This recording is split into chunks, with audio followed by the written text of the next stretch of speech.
We will not prematurely or unnecessarily risk the course of worldwide nuclear war, in which even the fruits of victory would be ashes in our mouth.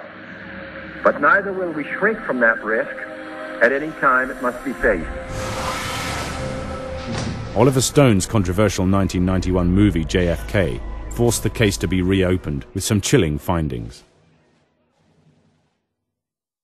The overwhelming bulk of material published about Kennedy would point to three major suspects: the FBI, CIA, and the Mafia.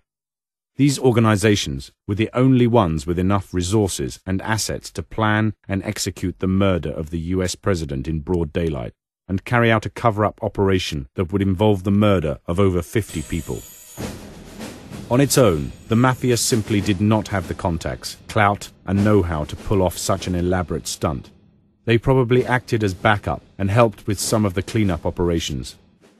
There is also a shadow of doubt about the FBI's active involvement in the murder of Kennedy.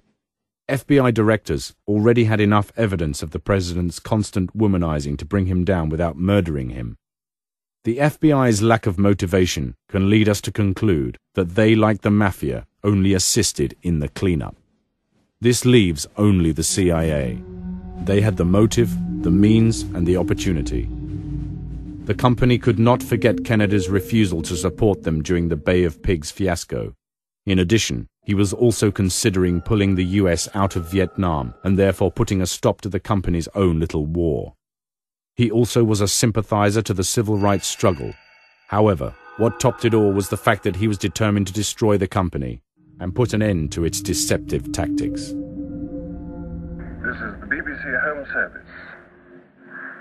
It is with deep regret that we announce that President Kennedy is dead. President Kennedy was shot in full view of the public during a routine electioneering motorcade in Dallas, Texas.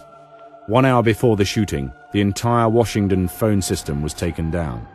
The motorcade route was suspiciously changed at the last minute to accommodate his passage through the open area of Dealey Plaza. The Secret Service conveniently neglected carrying out routine checks on windows overlooking the route. To the horror of those watching, the president was killed by shots to the upper body and then a final conclusive shot to the head.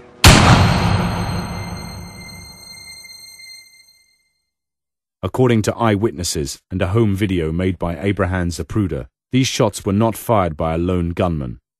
Afterwards, Lee Harvey Oswald was arrested within hours of the shooting. Later, while still in police custody, Jack Ruby, a mob cleanup guy, shot Oswald dead. The initial public reaction was that Ruby was a patriotic American. However, these were the actions of a mob silencer. Although Oswald, a Marxist, appeared to be a supporter for Castro, he also maintained relationships with right-wing extremists and known CIA operatives. It had now become clear to the world that Oswald had taken the fall for the agency.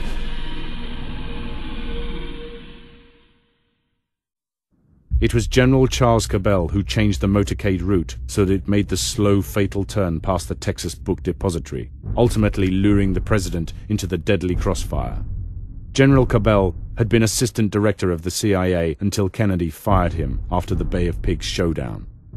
Even George Bush Sr. was suspected of being involved in the assassination plot, as he was at the time deeply involved in the CIA and in the Bay of Pigs invasion plot. Lee Harvey Oswald had been employed by ex-FBI agent Guy Bannister, who was also supposed to be involved in the recouping of Cuban exiles for covert CIA missions into Cuba. By coincidence, on the day of the assassination, Richard Nixon also happened to be in Dallas, supposedly on business for Pepsi-Cola. Close to 60 people who were either witnesses or connected with some phase of the operation would die under mysterious circumstances in the years and months following the assassination. It was now becoming apparent to the US and the rest of the world that the CIA were capable of anything. Our goal is not the victory of might, but the vindication of right. Not peace at the expense of freedom, but both peace and freedom here in this hemisphere, and we hope around the world. God willing, that goal will be achieved. Thank you and good night.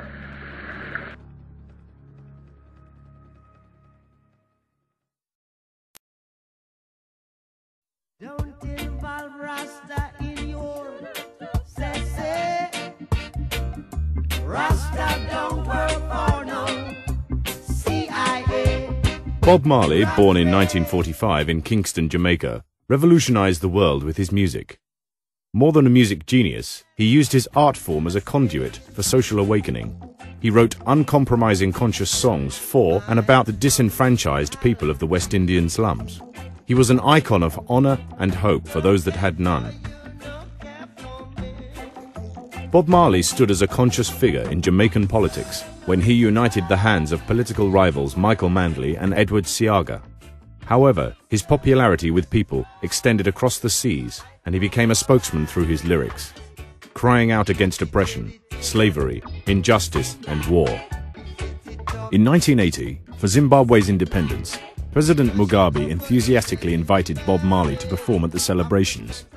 He was greatly admired throughout the world for his message of African unity and civil justice. Songs like Africa Unite, War, So Much Trouble in the World, Jericho Walls, Redemption Song show the direction and power of his lyrics. It was no secret that Bob and his associates, being powerful revolutionaries, were closely monitored by the CIA. When Bob Marley was suddenly diagnosed as having melanoma cancer, a rare cancer for blacks, rumors of CIA involvement surfaced. In May 1981, the legend passed away, and the world was in shock. It was said that when in France for another ailment, he was given an overdose of radiation. Some blamed his cancer on his use of marijuana. However, melanoma cancer is not caused by marijuana usage. In death, his message lives through his music, scribed in the books of immortality.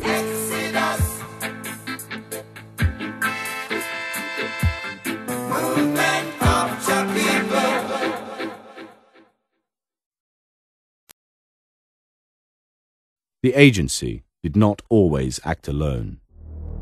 In the 1960s, the CIA and FBI were forced to work together for the first time. After the assassination of President Kennedy, fingers were being pointed at both agencies. The CIA's connection to Lee Harvey Oswald was being questioned. It was now necessary for both agencies to come together to ensue that the hasty explanation made by the Warren Commission stuck. By the arrival of the 1960s, the two organizations had achieved a good working relationship. While the FBI spied on radical groups, harassed peace organizations, and executed many of the leaders of the Black Panther Party, the CIA operatives opened mail, tapped phones, penetrated anti-war organizations, and set up campus fronts to pinpoint dangerous student agitators. Even though the FBI and CIA were now working somewhat in tandem, they still stuck to the firm belief that nothing illegal existed in the time of war.